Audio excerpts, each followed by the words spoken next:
À l'origine de ce livre, il y a une chose que je dois à Pasolini. C'est pour ça que je fais allusion à lui à un moment du livre. C'est lui qui m'a fait découvrir cette possibilité d'avoir vécu sa vie à partir d'un mythe, ce qui est peut-être une occasion de névrose, mais ce qui est une belle occasion aussi de faire un artiste.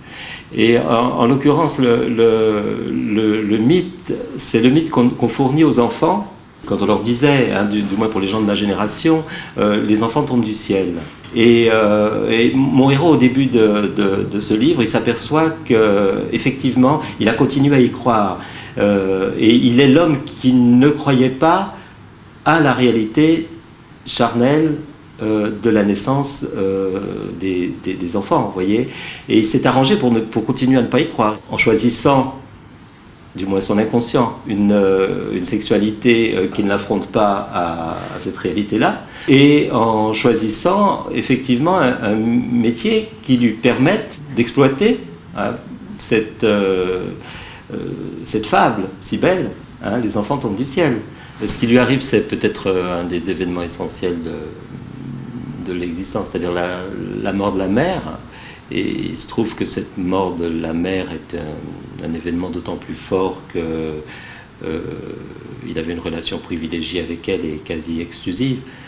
Et le livre commence plusieurs mois après la mort. Donc le passage cataclysme est passé. Il est dans ce moment où il va pouvoir peut-être y voir clair, et effectivement il y a quelque chose de l'ordre d'une liberté qui s'entrouvre au moment où commence le livre, et dans cette liberté il a la possibilité peut-être de reparcourir son existence et de la lire avec un œil nouveau. La prise de conscience de ça lui fait en même temps prendre conscience de ses empêchements, hein, ce qui a pu l'empêcher d'aimer, hein, et en même temps lui fait prendre conscience de ce qui fait effectivement un artiste, et en l'occurrence un écrivain. Je pense que ça parle de ça aussi, mais pas de cette façon dont je parle, c'est pas d'une façon abstraite ni intellectuelle, mais dans la réalité même de l'expérience et dans la rencontre avec les personnages de sa vie. Hein. J'ai écrit finalement un livre d'apprentissage, hein, mais un apprentissage sur le tard, et j'aime bien que ce livre puisse permettre de se dire à tout moment de la vie, tout reste à vivre. J'aimerais bien qu'on se moque de l'idée de savoir si c'est autobiographique, pas autobiographique, dans quelle mesure ça l'est, dans quelle mesure ça l'est pas. En revanche, ce que je voudrais qu'on sente, c'est que c'est vraiment la transmission d'une expérience, et qui puisse du coup être reçue par un lecteur comme une expérience, et qu'il fasse écho à la sienne. Même si ce personnage a ses particularités, hein, qu'il est singulier, et je crois que c'est la règle, hein, plus il est singulier, plus il risque d'avoir un rendu général lors de la lecture qu'on fait du livre. C'est un peu le pari que je fais. Louis se redressa et dit « Retire ton pantalon, s'il te plaît ».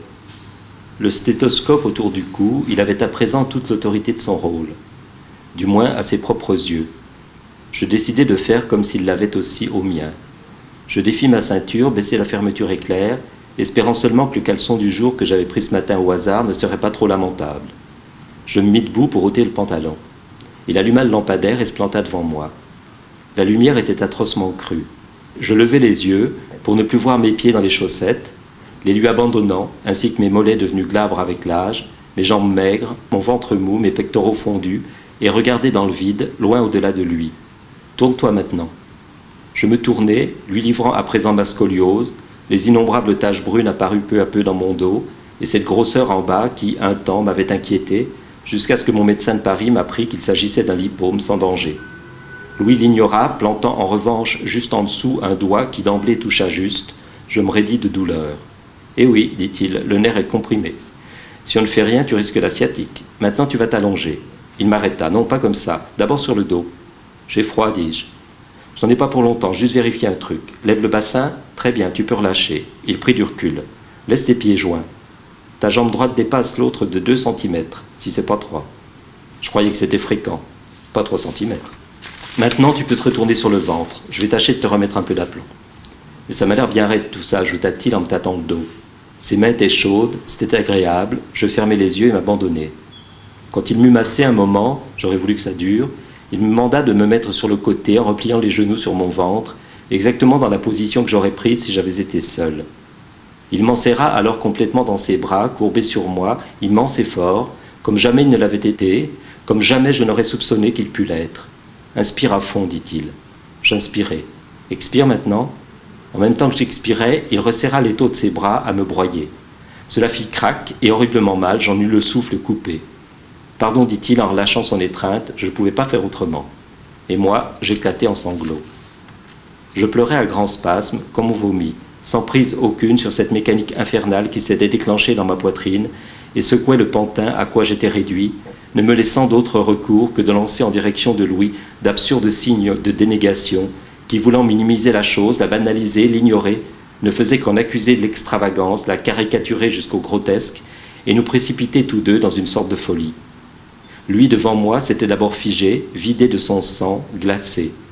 Puis je le vis, à travers cette tempête où je me débattais sans résultat, reprendre peu à peu des couleurs, redevenir vivant, s'asseoir à côté de moi sur le divan, et sans un mot, sans injonction d'aucune sorte, fût-elle muette, poser un bras sur mes épaules, un bras qui ne voulait rien, je le sus tout de suite, n'ordonnait rien, ne prétendait à rien, un bras qui était là, tout simplement, et le serait tant que cela durerait, sans plus chercher à comprendre qu'à contenir, seulement à accueillir, à prendre la crise telle qu'elle se présentait, dans son incongruité, son mystère.